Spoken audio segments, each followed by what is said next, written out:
Good afternoon, everyone. Here with another edition of our NASCAR for Beginners podcast.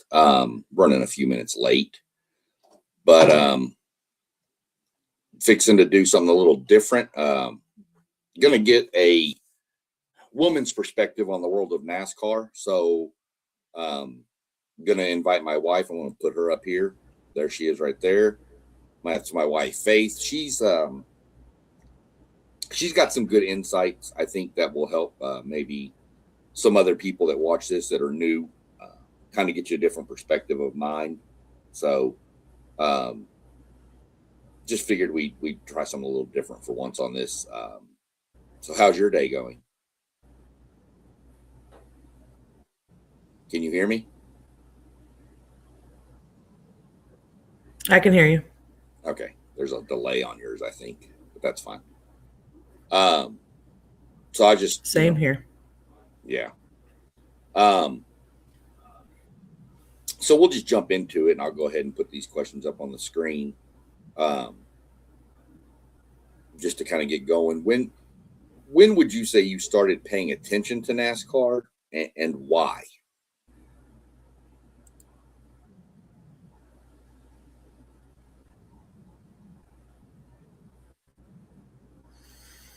So NASCAR's always been in the background since I was little. My dad would watch it on the weekends every so often, but I think it's become more prominent in the last 5 years, and that was mainly just as a way to spend more time with you. Well, that's pretty good. I never even knew your dad watched it. That was kind of crazy when you said that. So doesn't seem like something Yeah, your he dad wasn't would an have been. avid fan, but we did. It was. Yeah. So um, you've gotten into it over the last 5 years. I know a couple years ago we took a trip to Charlotte, to the NASCAR Hall of Fame. What did you think of the NASCAR Hall of Fame? So I was skeptical at first, but it was actually fun. It was informative, it was educational, it was interactive, which is a major plus for someone who's, wasn't really thrilled about walking around a building all day looking at cars. Yeah, but there it's more than just cars. But we'll get into that next here. What were some of the things you liked about the Hall of Fame, and did you think it was a good cost for what you got?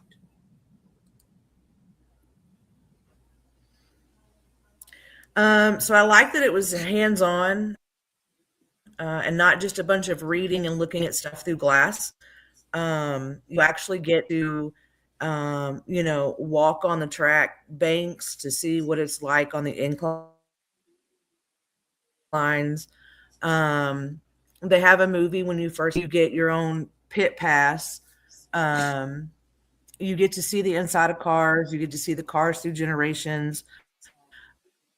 You get to sit in the seat of a regular car versus a NASCAR car. You get to, do a driver simulation. You get to do the pit crew simulation. Um, you get to do the broadcast simulation.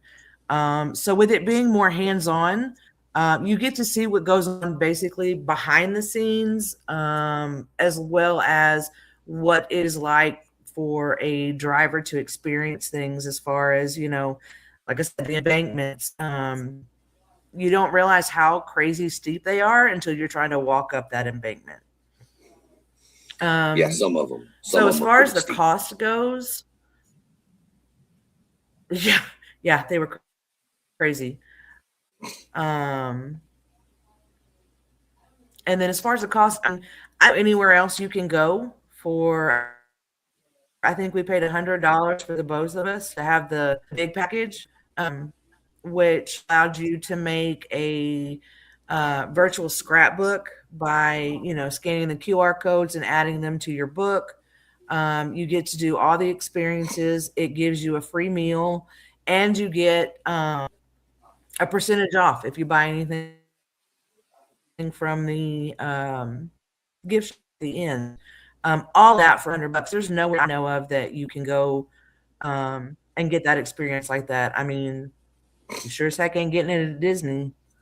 So I'm going to remind you of that. When you keep throwing up, we're going to Disney, we're going to Disney. I'm going to remind you that Disney's not. We can go to the Hall of Fame cheaper.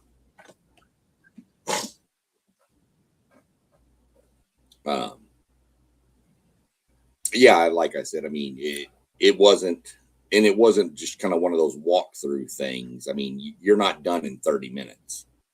I mean, this thing was like 3 or 4 different levels, if I'm not mistaken, at least 3. Where'd you go?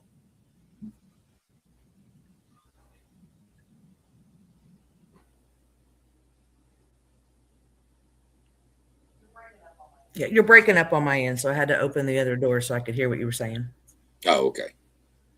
I just said it's not something you can do in 30 minutes. It's like a 3-floor thing. You're going to be there for a couple hours. So, and for anybody that's going, because she mentioned you get a free meal out of it. It's a sandwich and a drink and a bag of chips. Don't go expecting that you're going to get some Texas Roadhouse or some rolls or something like that now. Okay. It's just a sandwich, but it's a free meal.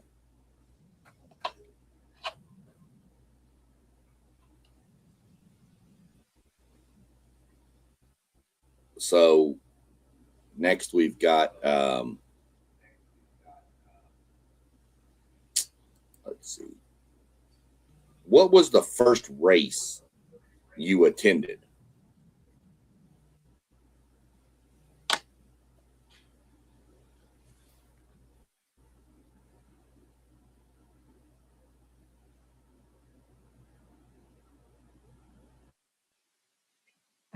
Yeah, I know you're frozen. So what we're going to do is we're going to pause this one here. We're going to try to figure out what's going on with our internet. Apparently we're freezing up between each other. So we'll try to get this back up. We've got it all here. We're going to try to get it back up and running another day. So just keep going. I'll come in here. Okay. Well, she's just going to come in here. Let her grab a chair and we're just going to do it off of one computer then. So we'll just fill time with me talking. For those of you who know me, know that shouldn't be a problem. Yeah. You want to go get a chair? There are no chairs. The bar stool? It's fine. Okay. So we'll kind of turn it a little bit, or you can sit. I'm just gonna sit back here. Okay. Let's see. You're good. Okay. So we're going to backtrack up a little bit and go back up to this. The cost for the experience I mentioned, it's not just a quick in and out process. You're there for a couple hours. Oh yeah. Expect to spend the most of your day there. Yeah. And the cool thing is it's not like other Hall of Fames that I've been to. It changes every 6 months. There's different things put in every year. They have a big thing where they do a Hall of Fame class. Mm-hmm. So they put a bunch of stuff up for that Hall of Fame class. So it's interactive, and it's also a living Hall of Fame. It changes throughout the year. So you could go in January and then go back in November and it'd be different. So that's kind of one thing I really liked about it. Next question was, what was the first race you attended in person? Bristol Motor Speedway. Bristol Motor Speedway, also known as the Last Great Coliseum. And they have their own little tagline phrase. They have a big sign out in front. What's the sign say? It's Bristol, baby. There you go. It's one of the iconic venues in NASCAR. The Last Great Coliseum. They call it the Thunderdome, and we'll get into why they call it the Thunderdome here in a few questions. So Bristol was the first one. What was the pre-race experience like? And would you say somebody with no NASCAR brand new to the sport. You were pretty new. You'd seen it on TV, but you'd never really been to a race until then. Was there something for people of all levels of fandom to keep them entertained pre-race? So I have really bad social anxiety. I don't do well in crowds.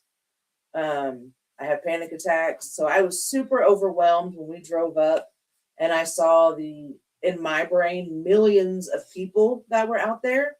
But it was surprisingly easy to get sucked into the whole experience once we got through the gates. There's stuff for kids. There's a lot of hands-on, even if you're just a kid at heart. There's discussion panels with the drivers where they're up close and personal. There's shopping. There's food. And as any major event, there's always people watching. So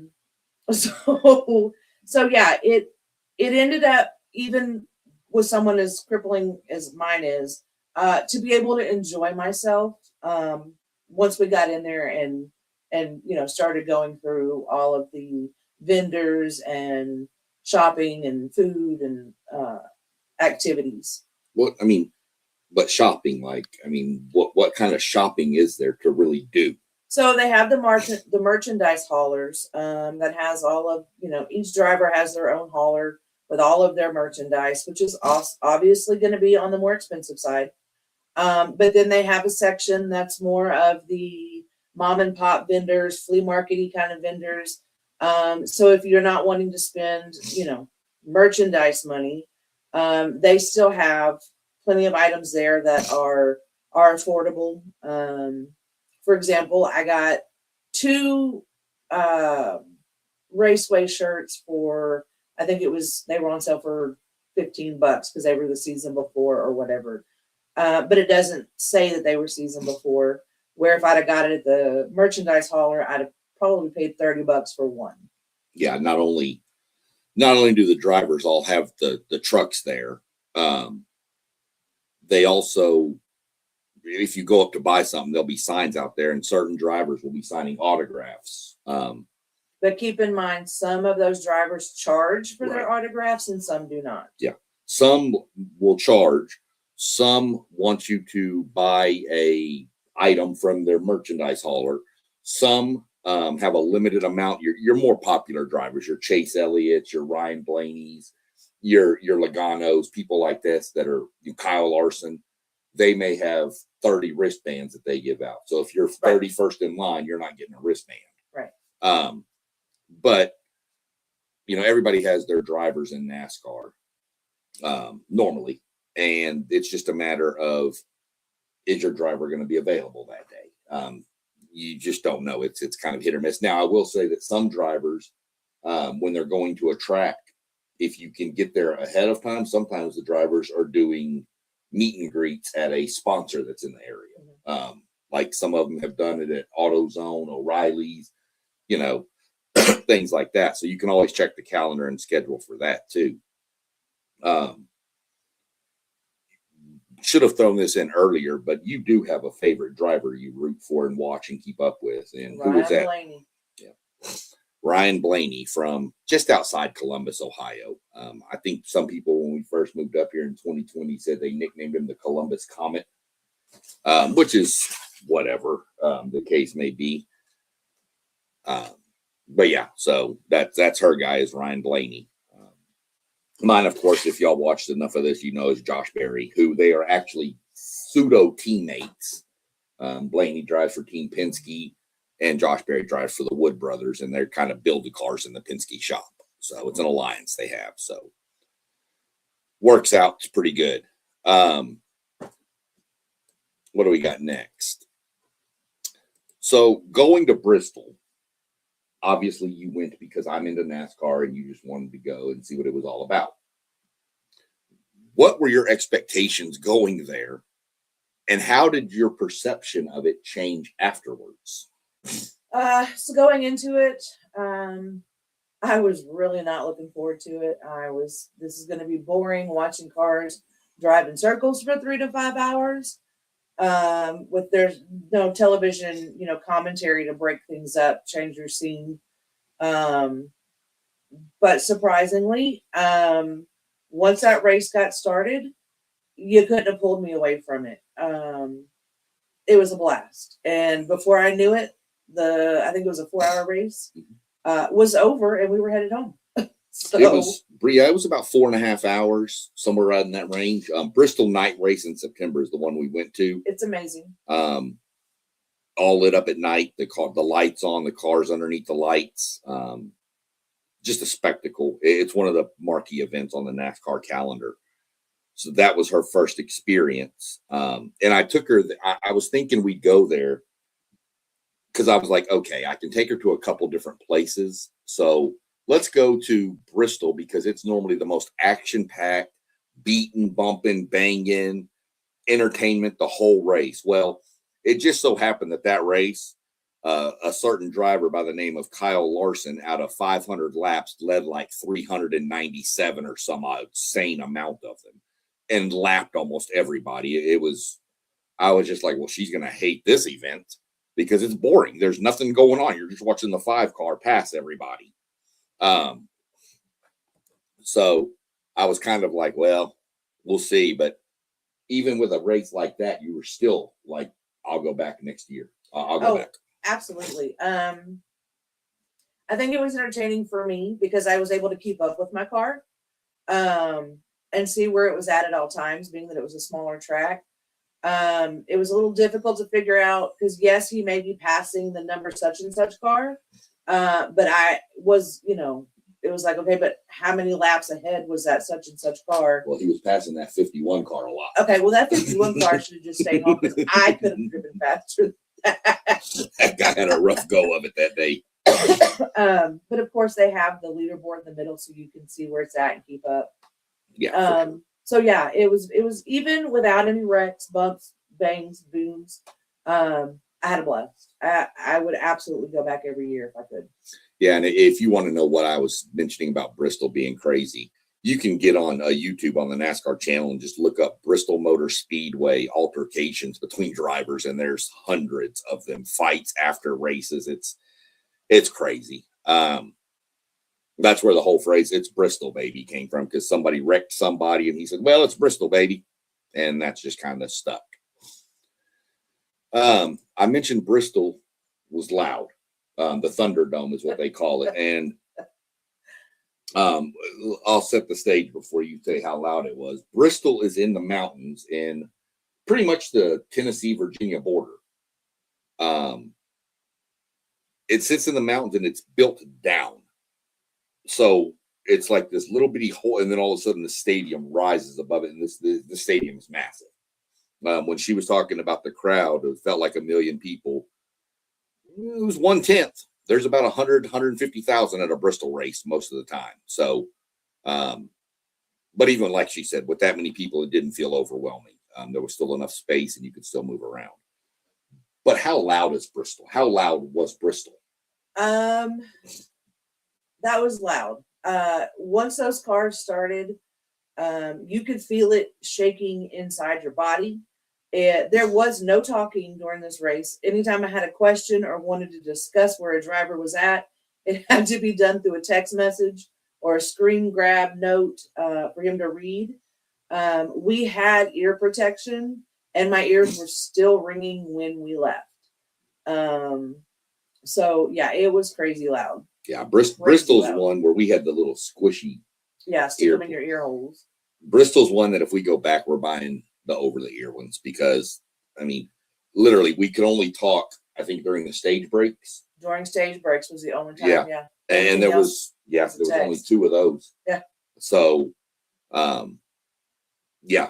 I mean, you got to remember when those cars cranked up, that was 670 horsepower. This year, they're going to 750, so it's going to be even louder. Oh, I want to go back so bad. Yeah, well, Bristol's definitely a bucket list again because Bristol's phenomenal. We'll get into more about Bristol and the other stuff here in a few, too. I mentioned about 150,000 people at that race. That's typical for a NASCAR race. You're going to have anywhere between 75 to 150. Daytona, you'll get upwards of 200,000 people.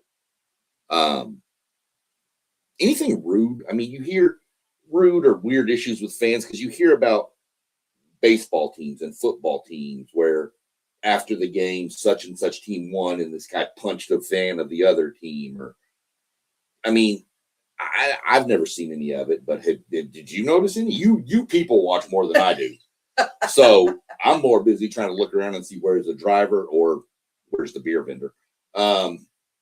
But you're always looking at people. So did you ever notice? Oh, absolutely not. No. When we were standing in line waiting for signatures and merchandise, people are talking like they've been friends for years. We stopped to use the restroom, and I liked some guy's shirt and made a comment. We were talking about, different shirts, different guys driving. His wife walked up, and if you've ever been to a venue where there's alcohol and a woman is talking to a man and his wife walks up, it can get a little hairy. She just joined in the conversation like we had been BFFs forever. And then once we got in the stands, it was more of the same. I met the poster child for NASCAR at this race, and I turned around to tell him he was the poster child for NASCAR. And not only did he thank me, I got to hear family stories about him and his family in NASCAR, and never thought he was, or thought I was being rude to him, or people around us were all talking to each other about the race and different things. I saw people, literally, it was like a family get together with the family you like. So yeah, nothing rude, nothing unruly. Yeah, that guy. That guy was out there. He was amazing.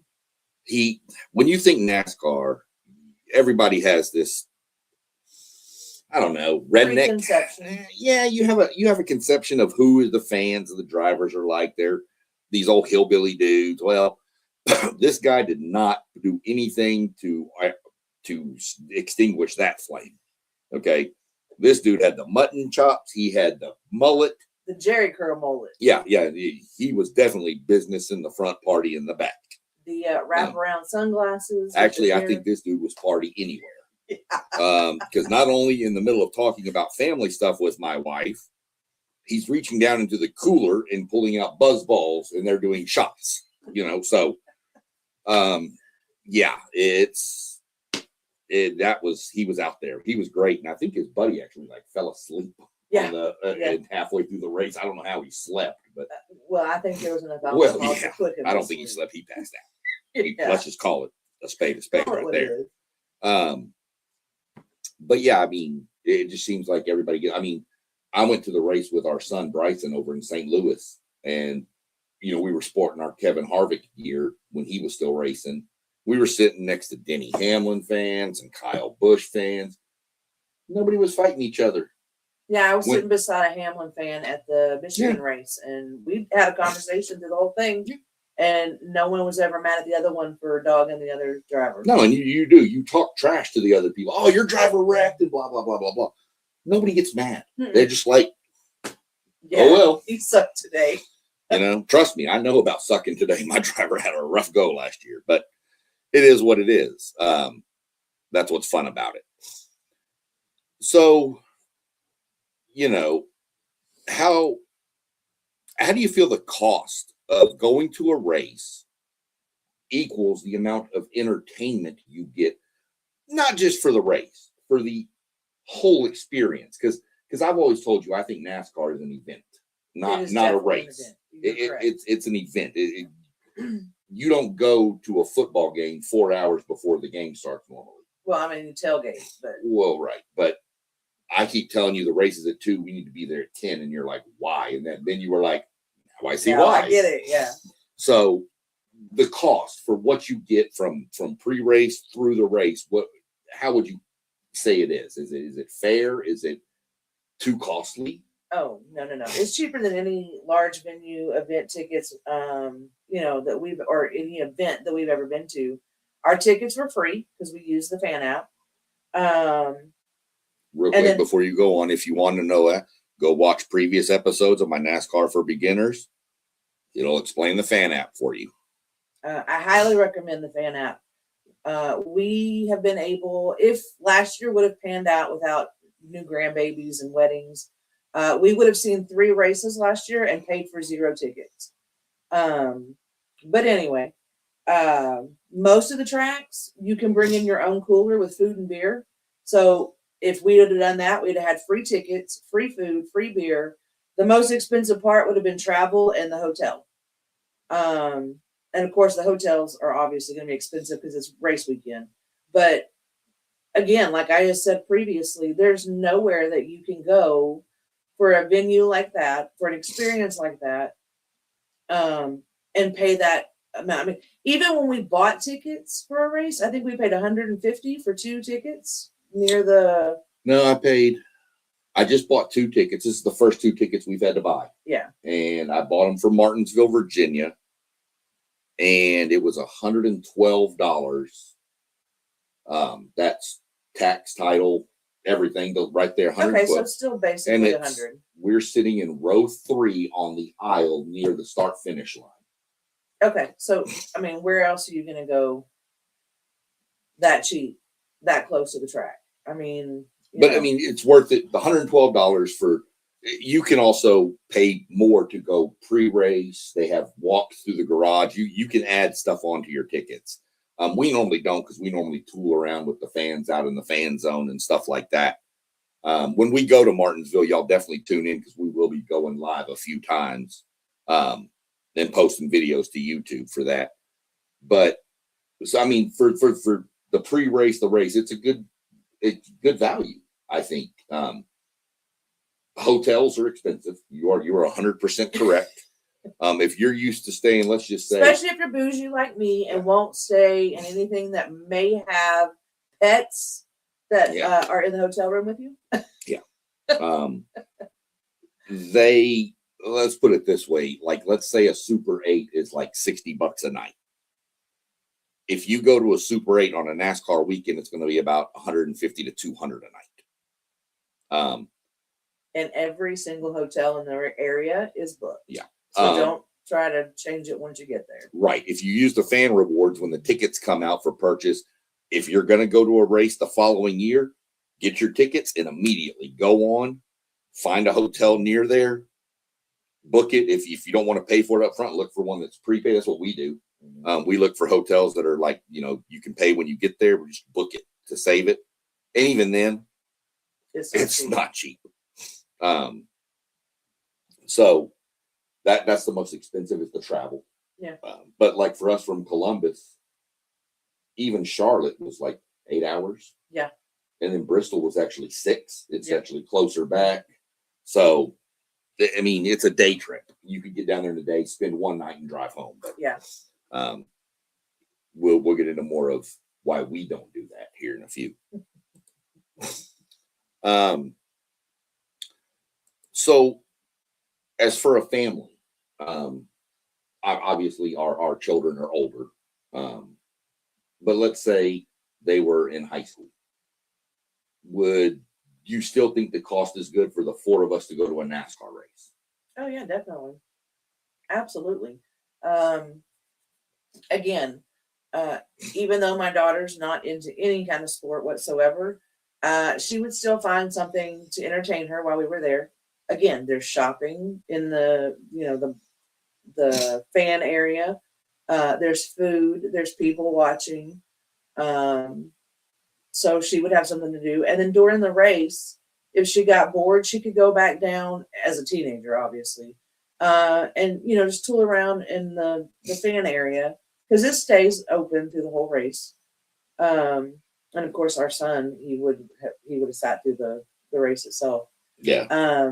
I've seen families out there with like babies in body carriers, toddlers, teenagers, mom, dad, grandma, grandpa. I personally would not take my infant or toddler because, like I said, with Bristol alone, we had ear protection and my ears were still ringing when we left. Not to mention, it's a long day for younger kids. Some parents have that, tenacity to be able to handle that. I'm too old at this point in my life. Yeah. And I don't even think in my younger days I would have wanted to deal with it. But there's absolutely people that have babies to family reunion, basically. So it's definitely a family event. I mean, we have almost a 3-year-old granddaughter. I would not take her. Oh, me neither. That kid wears me out in our living room.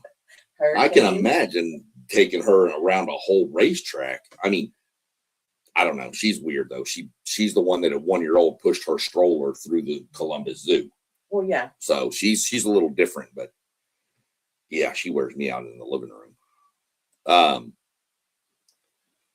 So what other races have we've been to, you've been to, and then what are some on your quote unquote NASCAR bucket list? Some racetracks you just think would be fun to go sit and watch a race. So technically, I've been to 2 races. I say 1.5 because the other race that I got to go to was Michigan, and I got sick from the heat and ended up spending half the race underneath the bleachers trying not to die.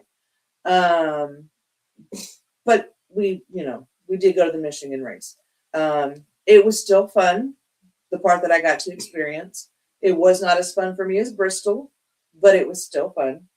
My bucket list, I like more of the short tracks and the crazy shaped tracks. So Dover's on my list, Pocono's on my list, Richmond, Darlington, and I've said it multiple times. I could go to Bristol every single year and be a very happy woman.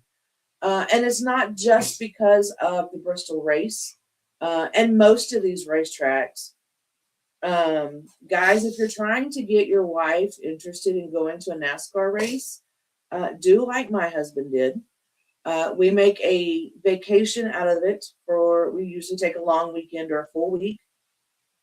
We pick the track, and then I start looking at different little areas that have like the downtown shopping with the little boutiques, cool food places. When we did the Charlotte and Bristol trip, we ended up going to all the race shops. And, we got to see some of them practicing their pit stops. We got to see some of them working on their cars, loading their haulers to go to the Bristol race. And I don't know many women out there that wouldn't be enticed by, if we go to this race, there's shopping nearby. So yeah, I mean.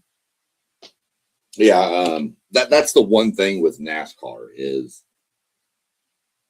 almost all, well, if not all of the tracks are not in the city. They're out. Right. Because they're so loud, people don't want that. Charlotte is one that's pretty close to Charlotte, but it's still technically Concord, North Carolina. Mm-hmm. About 15 minutes away from Charlotte. Atlanta is even south of Atlanta. Texas is outside of Fort Worth. So they're not like right in the cities. One that's probably the closest, I think, is Nashville. That's pretty close to downtown. But there's all little towns around there. Michigan, we found a breakfast place. Phenomenal. Man. The Wooden Spoon or something. The Brooklyn, Michigan, the scenery out there, the Irish Hills. Yeah. We went to the race and then we turned around and drove back the following weekend because we wanted to go to different parts. Yeah. Most of the racetracks have the towns around them that, offer vacation type stuff that's not necessarily NASCAR related. That did help in the beginning when he was taking me to my first race. He's like, look at all the shopping. And I was like, all right, here's the deal. We can go to a race every year. Now, granted, I ended up liking NASCAR, but I don't want every single vacation to be a NASCAR trip. So we compromised and we booked the NASCAR trip. And then we booked the vacation around that so that there's an actual vacation and then there's the vacation for the race all rolled into one. And we were both happy by the end of the trip. Yeah, because you can do a NASCAR trip and go Friday, Saturday, Sunday because they have 3 classes. Right. We don't. When we go, we get the Sunday race. We normally drive in maybe Friday-ish. Sometimes Thursday or Friday. Sometimes Thursday.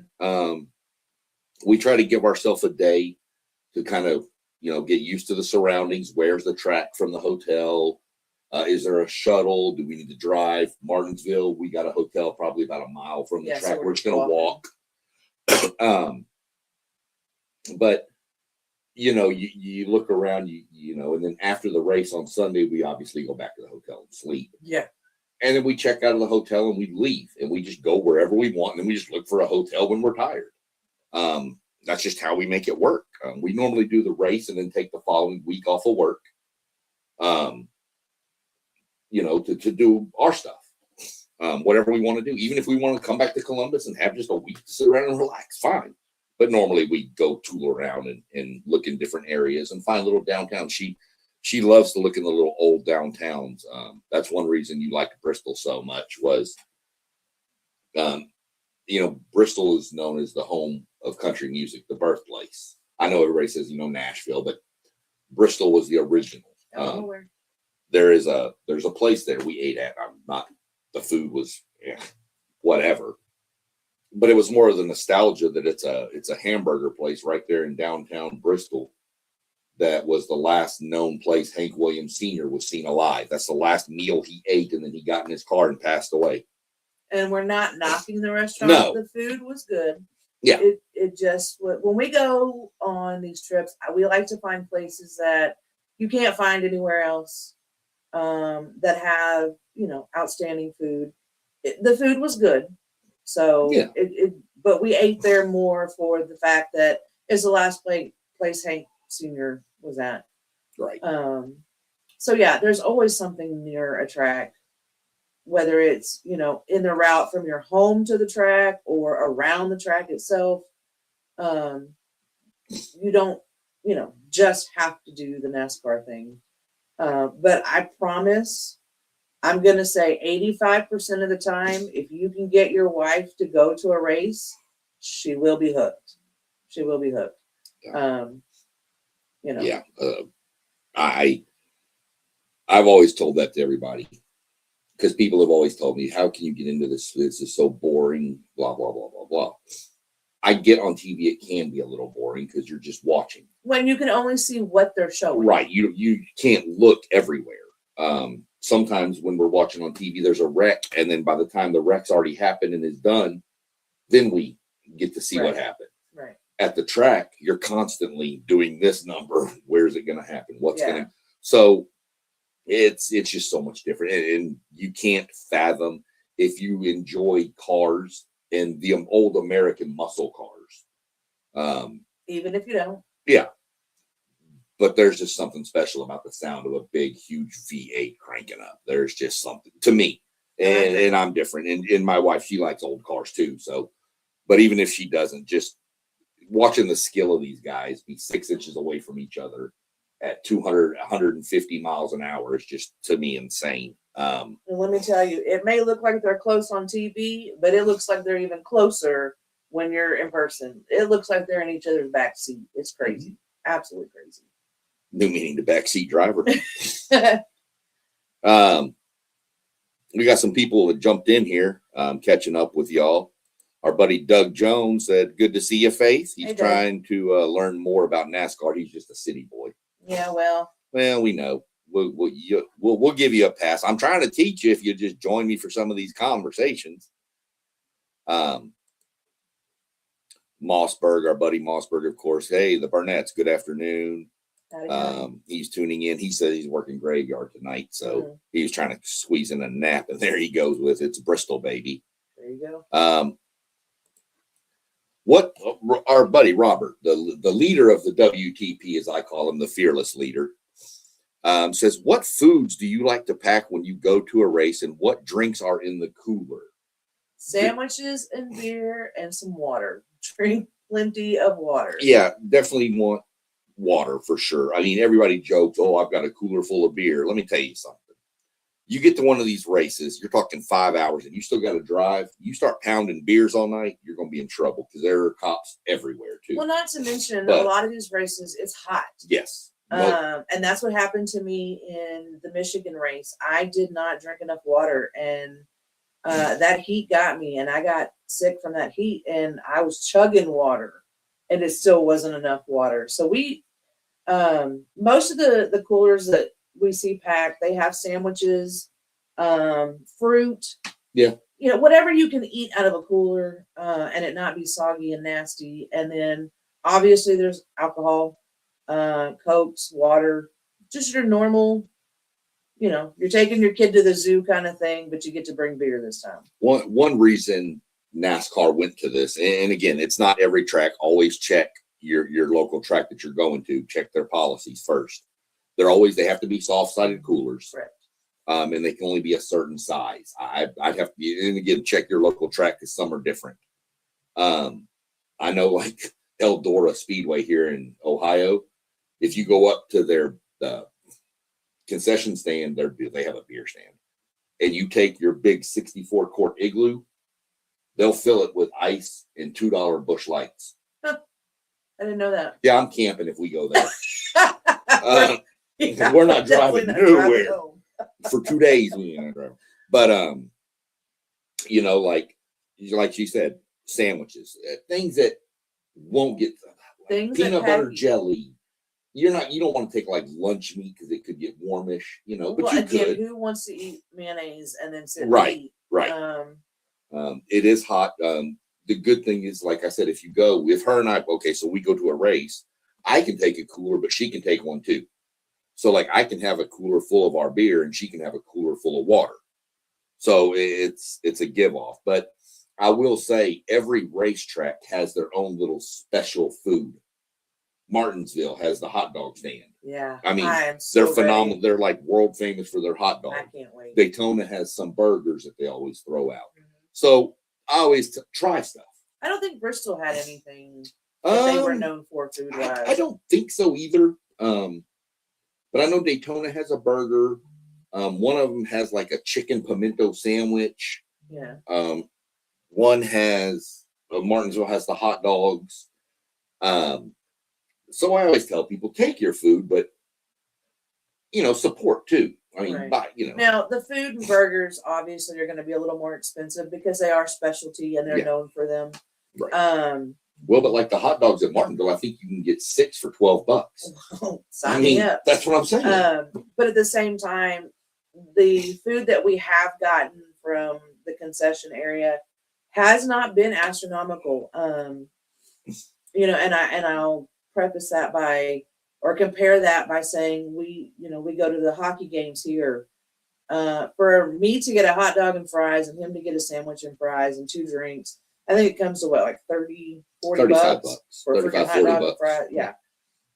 When we went to Bristol, I think the food we got, I don't think you ate, but I had something. I can't remember what I had now.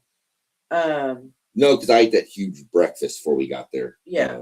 So I didn't eat at the track. No, neither one of us did. That's right. But- Michigan, we did. Yeah. But the food that we did get was, it was still comparable and it was reasonably priced. I think, Except the beer. Because a beer at Nationwide Arena here in Columbus is $13.50 for a beer, a 24-ounce beer. I got a 24-ounce Busch Light for $6 at the race. So well, when I'm saying it was still cheaper to eat at the, Oh, the yeah, for race sure. than it was at any other arena type event or oh, venue easy. that we've been to. Easy. Even if you eat there and don't bring your own stuff. So. And the other reason NASCAR went to allowing people, they did it not only for cost savings for fans. That was the big key. But the second key is you don't have time. If you're at Bristol or one of the short tracks, you don't have time to go to the concession stand. No, because You're I think gonna you miss- missed a big. You ended up leaving to get me something to drink, and I think you missed like a big chunk of the race just waiting to get the drink and come back. That was at Michigan. Yeah. And that was a 2-mile track. At Bristol, I think I missed about 10 laps at Michigan. And Trying to in get Bristol, you I water. would have lost about 30 to 40 Yeah. laps Yeah, because the laps are 15 seconds at Bristol and they're about 45 seconds at Michigan. So, Right. that's one reason you don't like to, that's why you take your own food and drinks, but water for sure. Definitely please take water. Most of these races are mid-afternoon races. You can catch some night races. bring sunscreen. And sunscreen, most definitely. Sunscreen, water. I understand you want to drink your beer. That's fine. Sunscreen, water, definitely hydrate because it gets hot in the middle of the day. Bristol was nice at night. It was a nice. I think that's another reason I liked Bristol so much because it was night and it was cooler. And there's night races throughout the year. There's about 7 to 10 of them out of 36. So you can find one if you want to go to a night race. You can find a night race. But yeah, sunscreen for sure. Y'all, funny story. We got back from Michigan and I was sitting down and we got back literally on my knees. If you sit in your chair and you look down at your leg where your shorts would end to the knee was bright red. Everything else still regular. That bright red, and it hurt like because every time you put your pants on, they rub right there on the knees. Brother, I was like dying, wishing I had some sunscreen. It was quite comical. I don't know. I think it's fun. I think it's the best experience for a sporting event based on you're up and close personal with the drivers. You can go, like I said, you can do the add-ons and go to driver intros. And the drivers throw stuff out to the crowd. They high-five people. Yeah. You're not going to get that if we go to the Blue Jackets games. We're season ticket holders. We don't have that access to the players. No. We don't have it at the baseball games. When we used to go to the Ranger games all the time in Dallas. Once a year. Once a year we had it at the Rangers game. Oh, that's because we went to the Fan Fest. Yeah, that's but what the I'm saying. games, But we never. the games you don't. No. I mean, I get that some people sign autographs and stuff, but it's not like this. No, this is more of a family affair. I mean, that's the best way to say it. Even with the drivers, like if you see them out and about on the what is the word? The midway area. Yeah, the fanfare. And you yell out, "Hey, Blaney, have a great day," or whatever. He'll stop and say thank you or wave or whatever. He won't just ignore you like he didn't hear you.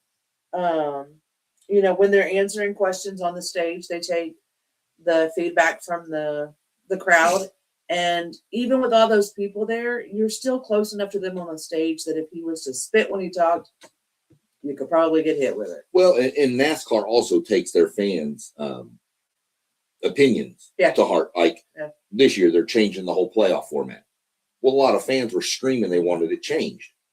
Yeah. Well, NASCAR heard that and said, okay, we need to do something. We got some pissed off fans. They made adjustments. That's one thing I like. The NFL doesn't do that. NBA doesn't do that. Major League Baseball doesn't do that. None of them do that. So to me, that's important. And it doesn't matter. I mentioned at St. Louis with Bryson, our son. I had on my Harvick shirt. It was his last year racing. And I walked up to Eric Jones's little booth, and Eric Jones is standing out there, driver of a Toyota. Harvick drove a Ford. Signed my autograph right there. Didn't care. I had a Harvick shirt on. Took a picture with me. I got the picture on my phone still. The drivers understand that fans may not be fans of theirs. Right. But they're NASCAR fans. Right. And that's helping them no matter what. So it's just neat to see the interaction between the superstars of the sport and the fans is not as far off as it is other sports. Let's see what else we got here.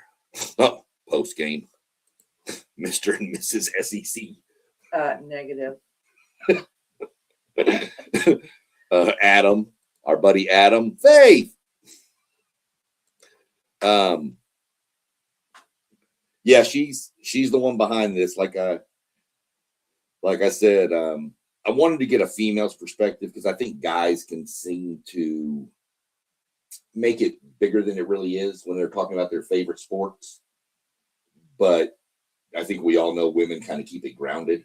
So getting your opinion on it was important, I think, for my channel and for my discussion on it, so that people can understand what it is. It's not just sitting on your hands and butt for 5 hours watching cars in circles. That was my go-to when I went into it. But once you get there, like I said, the experience from start to finish there's so much. And it seems overwhelming, but it really, once you get into it, it's not. And just watching the race itself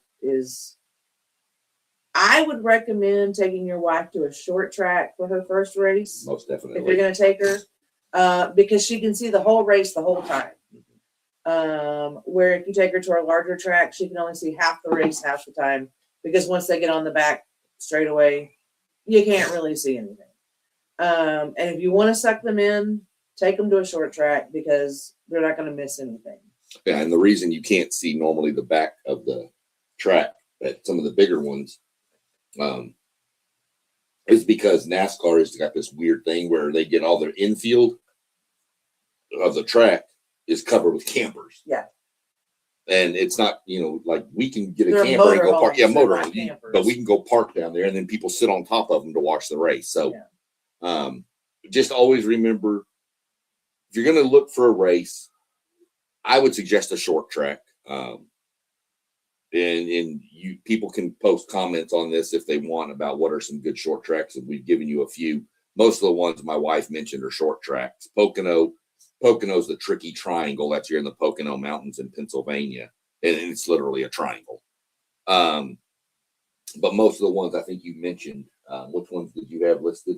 I had Dover, Pocono, Richmond, Darlington, and Bristol. Yeah. Pocono's the only one that's not a short track that's on that list. Dover is a concrete 1 mile track. It's a cool track. Dover, Delaware. Darlington is the one that's shaped like an egg, because the guy who sold him the land said, "Don't destroy my minnow pond." So they had to make one in smaller so he could still have his minnows. That's NASCAR right there. Some of these infields are massive. Daytona and Talladega. You can put every SEC football stadium inside of the racetrack. I have no desire to go to either one of those. Daytona, I do, just because it's Daytona. I understand. It's just too big for me. Yeah, that one, I guarantee you, is too many people for me. Yeah, that one would be overwhelming, probably even for me. But it is the granddaddy, the Super Bowl of NASCAR. So I've always wanted to go. But Talladega, hell, they have an airstrip in the back they can land a 747 on, so that tells you how big that place is. But the short tracks for sure, 100%. I agree with that. Just remember, get your race, and as soon as you do, find you a hotel. Yeah, the earlier you book, the better. They're still going to be expensive, but they're not going to be near as expensive as closer to the race, and you're risking not finding anything even nearby if you wait too close to the race. And even as bougie as she is with hotels, she understands that on race weekend, look, we're just passed out. We're just passing out somewhere. So as long as there's no critters, pets running around the room, she's pretty cool. But yeah, so always remember to get your hotel. But remember, when you're looking at now, if you get them free off the Fan Rewards app, you're kind of getting whatever they give you. But we've always had good luck. Yeah, both seats. Times we got really good seats. The only thing I hate is you can't. I want the aisle seats so I can get out if I need to get out. I don't like to climb over people. But if you go to my channel and watch some of the videos I've posted of races we've been to, you'll see the seats we're sitting in, and you'll realize that those were free seats. But if you're going to pay for your seats, the higher up you go in NASCAR is more expensive. In other sporting events, it's reversed. It's backwards from like basketball, where nosebleed is the cheapest. Well, in NASCAR, nosebleed is the most expensive because you can see everything. But some of these places to go up to the high levels is going to take a little while. Michigan was rough. Bristol, I think, Michigan was rough because when we went up the steps, it was like this. And then to get to our seats, the steps went like this. Yeah. And that's where it killed her. Bristol was rough on you walking because we weren't really prepared for. Bristol's in the mountains. So I'm telling you, to get to your entrance, you're going around the track like this. Even though the track is flat, you're walking up like this. It wasn't rough. Necessarily. Now, I'm a big girl. Okay, there's nothing about me that likes the word exercise. We have to mask it with doing things like this, where you have to walk a lot. With Bristol, it wasn't stairs; it was like ramps, so to speak, to get up to the stadium area. The perk was, I was too stubborn to use it, but the perk was, they had trams and buses that would truck you from the bottom to the top and back, to get from, the fan area up to the actual track area. Next time we go, I will be utilizing that. I will not be doing those hills again. I am too fat for that. So that's another thing, if you or your spouse is someone who's like, we can't do this because, health wise, we can't get up there, or, just fitness wise in general. Yes, you can, because they make it easy for you to get there. You just have to accept the help. They have trams. They have all of that stuff. I mean, parking. They'll have a spot where you can go wait for the tram. For us, we just normally find Bob's house across the street and take $20 to park in his yard. Yeah, that's the best part. That's the best way. But they normally sit outside drinking and partying, watching your car, though. On that note, I will say, if you're going to a race, if you're going the day of the race, go early enough to scout out the parking areas. Because if you wait till later in the day to try to figure out where to park, we saw people in Bristol that were parking along the side of the highway, and the side of the road, because there was nowhere else to park. Yeah. So definitely scout your parking areas ahead of time. Like he was saying, we got lucky because there were some people there were several houses that across the street from the stadium or the track, that were very smart entrepreneurs and turned their front and backyards into parking lots for $25. Yeah. And so we just used that. And they literally were sitting out with a fire pit all night long, sitting there talking, listening to music, drinking. They're not going to go to sleep because they live across from a racetrack. Exactly. So they're not going to sleep. So they might as well. I mean, I think it was $20 is what it was. We paid $25. And I bet you there was probably 50 to 60 cars on that property. Because it went further back than we were. Yeah, well, I was going to say, I think there was more because it not only went back, but they also had that side spot. Even call it 100 cars. That was, $2,500 that they made. Just for letting people park. Just for letting people park. So, scout your parking. Definitely a must. For sure. Drive. I always say go a couple of days. That's why we go, because we drive to see how far, what route to take to get to there. Right. But, those people that have to go the day of the race and come back, just go early enough that you can scout for parking. Yeah. Parking can be very tricky. In Michigan is wide open, though. They have parking everywhere. Remember, we just pulled up, went right in park. I was going to say, in Michigan, they have actual parking on the premises. Right. Where Bristol does, but it's on the back side. Yeah. It was crazy expensive. It was cheaper to park off site. So, it's. And I think the day we went to Michigan, they weren't even charging for parking. No, some tracks don't. Worldwide Technology outside of St. Louis, they didn't charge for parking. A bunch of tracks don't. Some do, some don't. It's iffy. It's 6-7. Jesus Christ. Anyway. So but if you're going the day of and the race is at 3:00, I'm telling you, get there 10, 11 o'clock. You think, God, that's a long. No, because by the time you get parked, walk to the track, do all of the fan stuff outside. Excuse me. Grab something to eat if you want something to eat or something to drink or whatever. Excuse me, I should have water. No. I think we sat down